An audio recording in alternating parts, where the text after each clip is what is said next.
आइए अपनी आंखें बंद करें और परमेश्वर की हजूरी में चलें और प्रार्थना करें। स्वर्गीय आसमानी बाप, आज के वचन पर तू आशीष बरकत देना। तेरा वचन हमें ऐ बाप जीवन की रोटी है। तेरा वचन मुझे आशीषित करता है। तेरा धन्यवाद देता हूँ ताकि तेरे नाम की महिमा मिले और तेरा वचन भले बुरे की पहचान कराता है। यीशु के नाम से आमीन। मेरे प्यारे भाई बहनों, अभी आपके सामने मैं जो पढ़ूंगा वचन दानियल की पुस्तक 4 बाब उसकी 27 आयत। यहाँ इस तरह लिखा है, इस कारण हे राजा, मेरी यह संपत्ति स्वीकार कर कि यदि तू पाप छोड़कर धर्म करने लगे और अधर्म छोड़कर दीनहीनों पर दया करने लगे तो संभव है कि ऐसा करने से तेरा चैन बना रहेगा। मेरे प्यारे भाई और बहनों, यहाँ दानियल नबी ने जो है नबूकदनेस्सर राजा को एक सलाह देता है। जब इसने स्वप्न देखा, सपन बड़ा डरावना है, भयानक है और राजा के हक में ये स्वप्न अच्छा नहीं है। जब दानियल को बुलाया गया तो दानियल ने जो है एक सम्मति दी कि इसे मेरी बात मान और स्वीकार कर, तो तुम्हें एक काम करना पड़ेगा और वो काम ये है, पाप छोड़कर धर्म का काम करने लगे। आज अगर संसार को देखें, पाप तो छोड़ना नहीं चाहते, धर्म का भी काम करते हैं, अधर्म भी करते रहते हैं और पाप को छोड़ते नहीं हैं। अधर्म को छोड़कर दीनहीनों पर दया करे। यहां साफ लिखा है, अधर्म को छोड़कर दीनहीनों पर दया करने लगे तो संभव है कि ऐसा करने से तेरे चैन बना रहेगा, यानी तेरा राज बना रहेगा, तुम भी बने रहोगे। लेकिन नबूकदनेस्सर ने जो है इस बातों पर अमल नहीं किया, दानियल की बातों पर अमल नहीं किया। ठीक आज संसार को अगर देखिए, परमेश्वर के वचन पर कोई भी अमल नहीं कर रहा है और परमेश्वर का वचन जो है लोग हल्की सी बातों में ले लेते हैं। दानियल के भी बातों को जो है नबूकदनेस्सर ने हल्के में से ली। अगर उसने सोचता कि से वास्तव में मेरा राज भी जाएगा और मैं भी समाप्त होऊंगा, तो जो है मेरे प्यारे भाई और बहनों, उसने चाहिए कि इसे अपने आप को पाप छोड़ देना, स्वीकार कर लेना चाहिए, धर्म के काम करना चाहिए, दीनहीनों पर दया करना शुरू कर देना चाहिए। लेकिन उसने ऐसा नहीं किया। आज ठीक इसी तरह लोग परमेश्वर के वचन बता रहे हैं, पास्टर साहिबान परमेश्वर के वचन बता रहे हैं, लेकिन ठीक इसी तरह नबूकदनेस्सर की तरह जो है लोग जो है आज बने हुए हैं। सुनते जरूर हैं, सुनकर जो है थोड़ी देर अमल करते हैं, लेकिन फिर भी वही पाप में चले जाते हैं। मेरे प्यारे भाई और बहनों, अगर देखिए नबूकदनेस्सर राजा ने इस बात को नहीं माना तो राज को खोया। और मेरे प्यारे भाई बहनों, जब उसने देखा और कहा छत के ऊपर कि इसे बाबुल शहर मैंने बसाया है और मैंने इसे जो है बनाया है, उसी समय जो है आसमान से एक आवाज आई कि इसे अब तेरा राज समाप्त हो गया। और मेरे प्यारे भाई बहनों, मनुष्य के बीच में से नबूकदनेस्सर निकाला गया, पशु के संग रहा, पक्षी उसके ऊपर आकर बैठना शुरू किए। क्यों? ऐसा क्यों हुआ? पाप के कारण, गुनाह के कारण। और गुनाह के कारण जो है पशु के संग रहा, गुनाह के कारण जो है उसके पीठ के ऊपर जानवर बैठता था।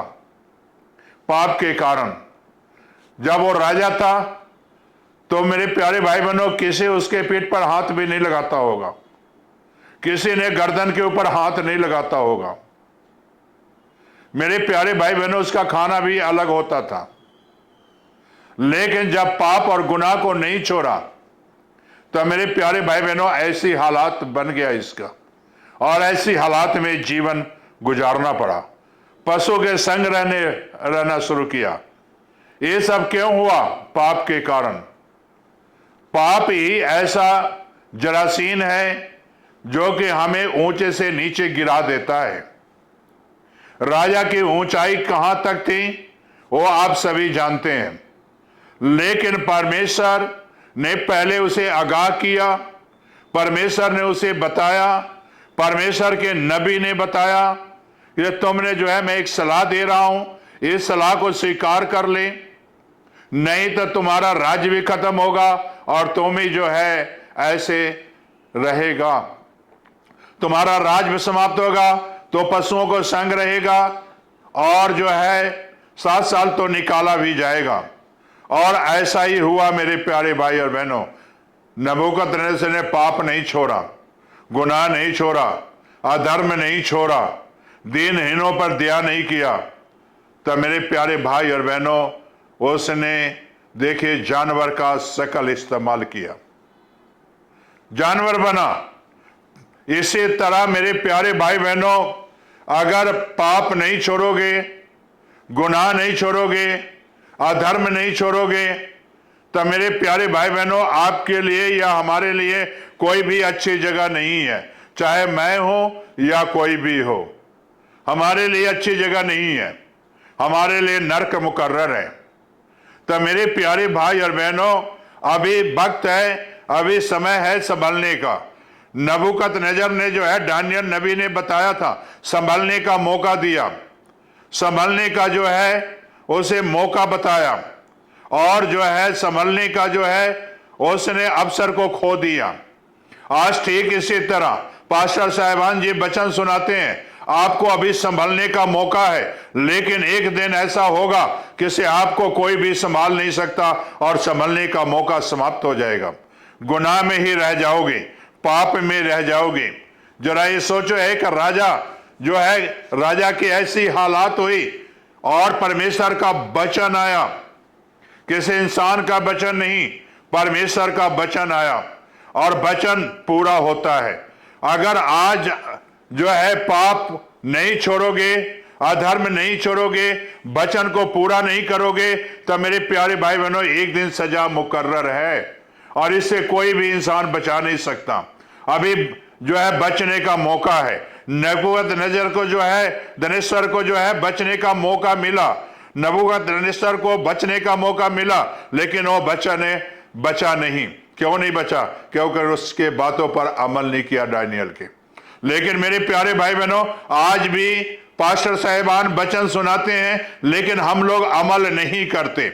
हमें अमल करना है, अपनी जिंदगी को बचाना है, अपने जीवन को बचाना है। मेरे प्यारे भाई बहनों, पाप को छोड़ना है, अधर्म को छोड़ना है, दीनहीनों पर दया करना है, और दीनहीनों को जो है दया करके गले लगाने की जरूरत है।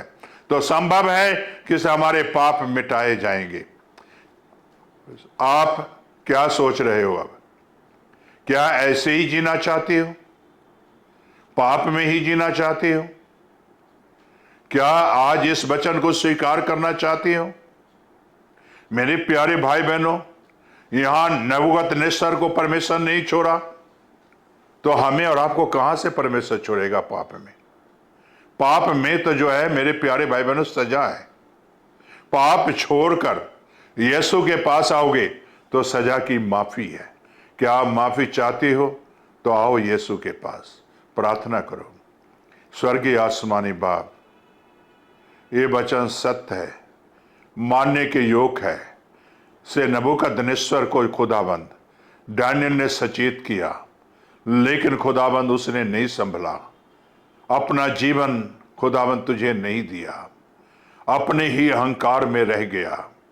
आज जो बच्चे अहंकार को त्याग देते हैं, गुनाह को त्याग देते हैं, पाप को त्याग देते हैं, तो खुदाबंद आज उनके सारे गुनाह अधर्म को क्षमा कर दे और तू उन्हें माफ कर दे, और ताकि तेरे नाम की महिमा मिले, उनके जीवन से तेरा जलाल जाहिर हो। ये प्रार्थना यीशु के नाम से मांगते हैं, आमीन।